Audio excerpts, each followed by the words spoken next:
Welcome back. We are moving steadily ahead with our analysis of our Euler family of algorithms or time integration algorithms for our parabolic PDE. What we managed to accomplish in the last segment was an understanding of the stability properties. And I'm going to start this segment with very quickly summarizing those results and moving on from there. Okay. So, the result that we had was for stability.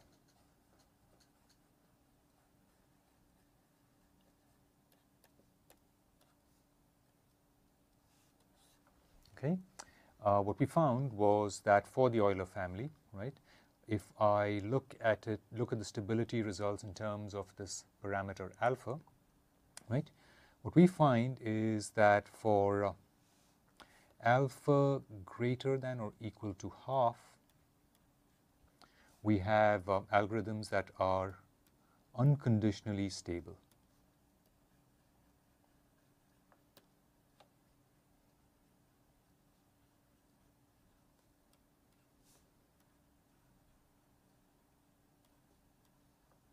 And what this means is that it does not matter how big our time step is. Okay, so unconditionally stable also meaning any delta t greater than 0. Okay, any of them will give us stability, right? For the other cases, when we have alpha lying between alpha less than 1/2, and remember alpha has to lie between 0 and 1, right? So it can't get smaller than 0.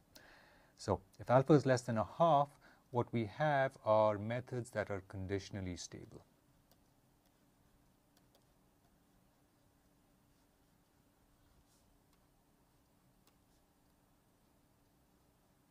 Right, and the condition that we obtain is one on delta t. We find in particular that delta t must be lesser than or equal to 2 over 1 minus 2 alpha times lambda h. All right. Now, I want to say something more about this result. Observe that for lambda h, which is the discrete eigenvalue corresponding to the particular mode that we are looking at, right? Lambda h can take on different values for different modes. So when we are looking at the full matrix vector problem, what we need to ensure is that this conditional stability is satisfied for all modes. Okay, so this result must hold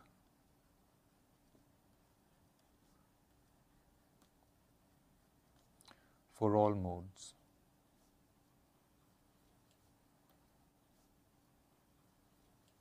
Right? Consequently, what we want to look at, what we want to impose is this condition for the maximum eigenvalue. All right? This implies that really the kind of condition we must work with for our matrix vector problem is that delta t is lesser than or equal to 2 over 1 minus 2 alpha lambda h max. Okay, the maximum eigenvalue over all modes, right? And that is something we obtained from an eigenvalue decomposition of the problem, which also we have looked at. The final result we noted is that lambda h and therefore lambda h max also varies as the element size to the -2.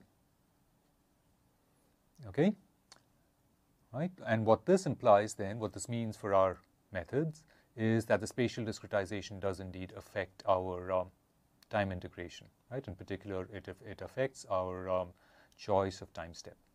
Okay, what this translates to then is that delta t is, or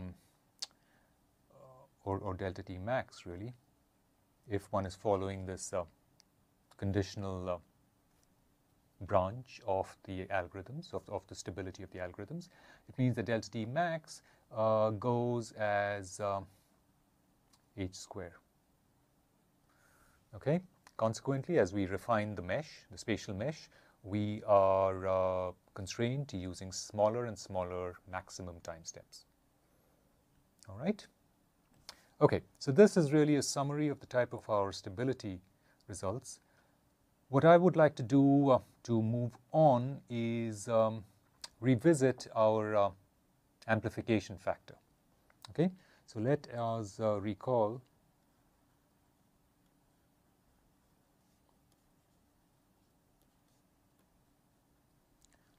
the amplification factor.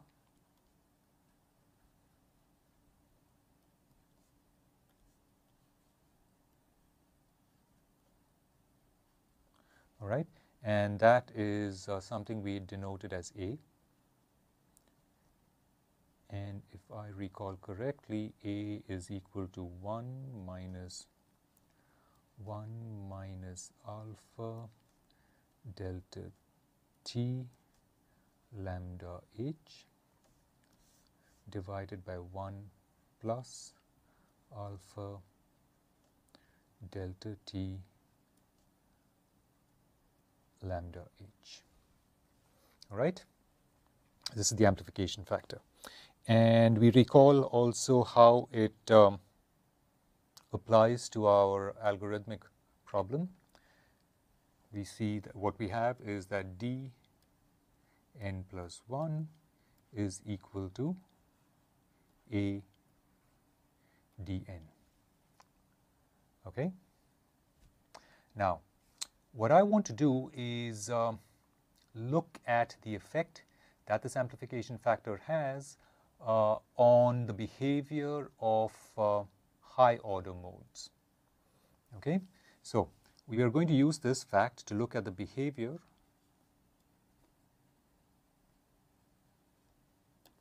of high order modes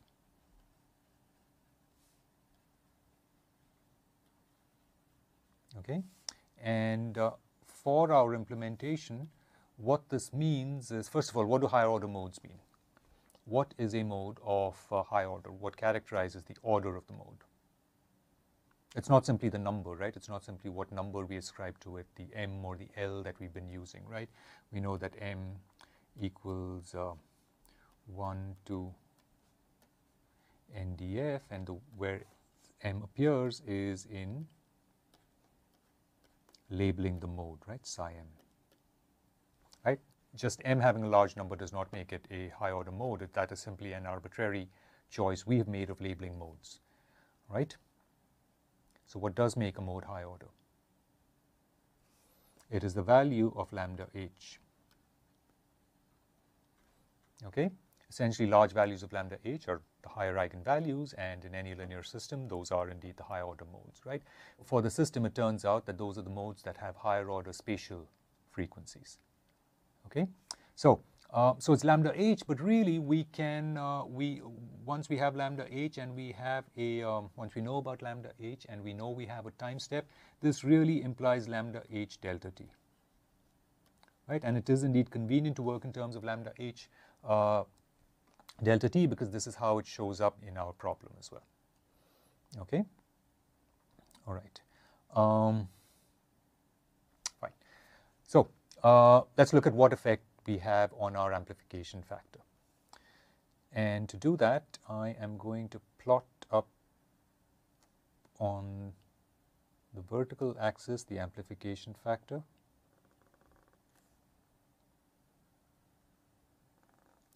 and on the horizontal axis I'm going to plot this quantity, lambda h delta t. Okay, so the idea is that we are looking at the effect of higher order modes, and but the way we are plotting it up and the way we're studying it, we could get to the same behavior either by looking at lambda h large or just the effect of having a very large delta t. Okay, all right. So here I'm going to plot, like I said, I'm going to plot the amplification factor, right? The formula for which we have on the previous slide. All right. It's useful, by the way, also to look at what the amplification factor is for our exact equation. Okay, and I'm going to write that up here. For the exact equation, for the exact being the time exact equation, right? The time exact single degree of freedom modal equation, we know that d of t equals d at 0 exponent of minus lambda h t. Okay, so effectively we have here a sort of time continuous amplification factor, right? We could just look at this quantity as being the amplification factor, right? And then if we apply it again to the idea that we want to look at how it varies between one time step and the other, right, from Tn to Tn plus 1, what you will see is that the amplification factor for the exact problem is essentially exponent of minus lambda h delta t. Right, the idea is that you could take this exact equation, simply write it out as a mapping from dn to dn plus 1. Okay, and then you will see that the amplification factor you get is exactly the exponent of minus lambda h delta t, right? So, and so that's just an exponentially decaying function, right? So let's write that one out first. We see that the amplification factor can have a maximum value of 1, right, as written here, right, the exact amplification factor.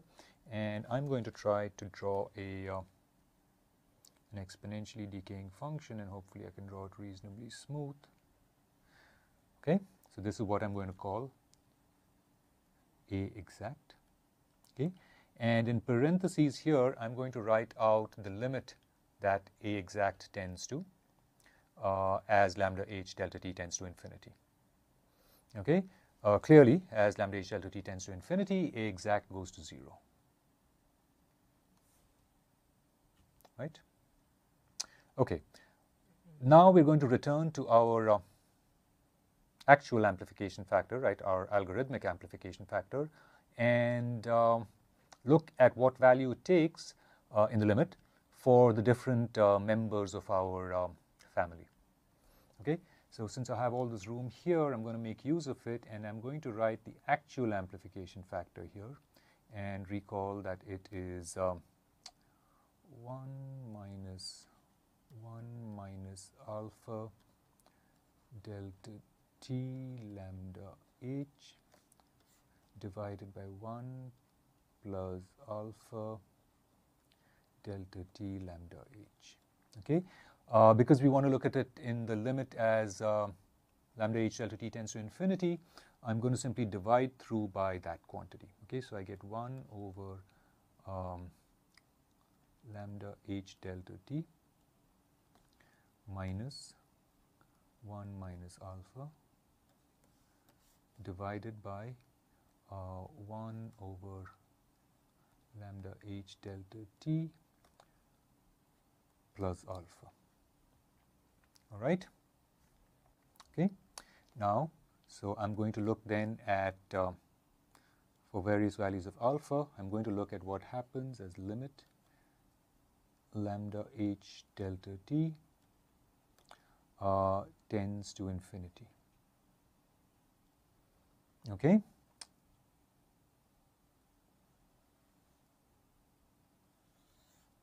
Okay. Let's start at the top of the range of alpha. Say alpha equals 1. All right. For alpha equals 1, when lambda h delta t tends to infinity, if you look at that limit, you basically get 0. Okay. Right. So this function, right, so let me plot this out now.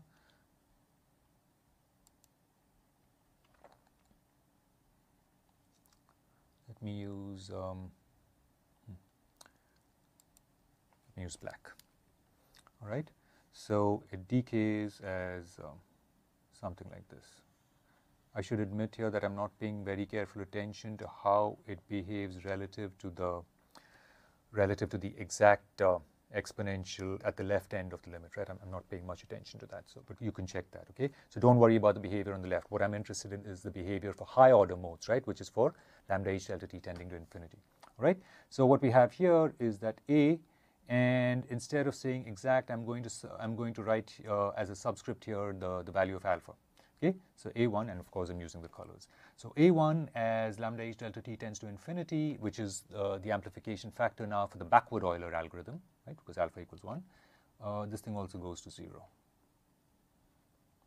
All right.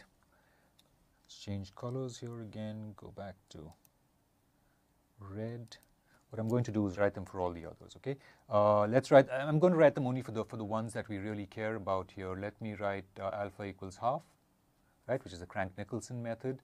What we see is that for alpha equals half, substituting that value of half in there, we see that the amplification factor goes to -1.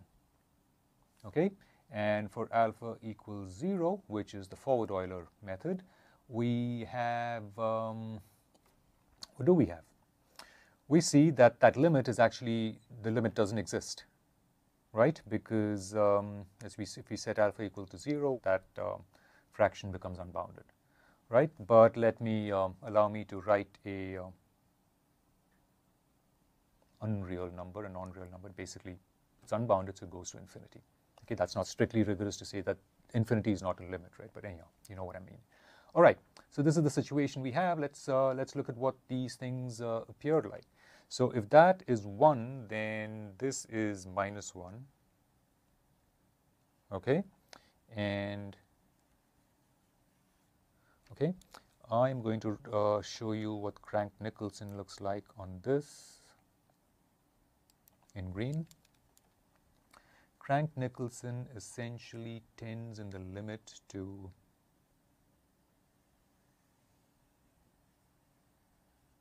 -1.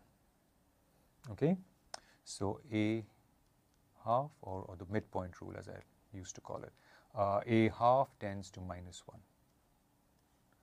Okay, and finally, for our backward Euler algorithm, what we see is that we actually get, for our forward Euler, we've already plotted out backward Euler. For forward Euler, what we see is that it is it's a straight line, okay? It's a straight line, and with a negative slope, it falls to, right? It leaves the plot, okay? So this is A for 0, the forward Euler algorithm, which is infinity, right? It's actually, well, it goes to actually -infinity, right?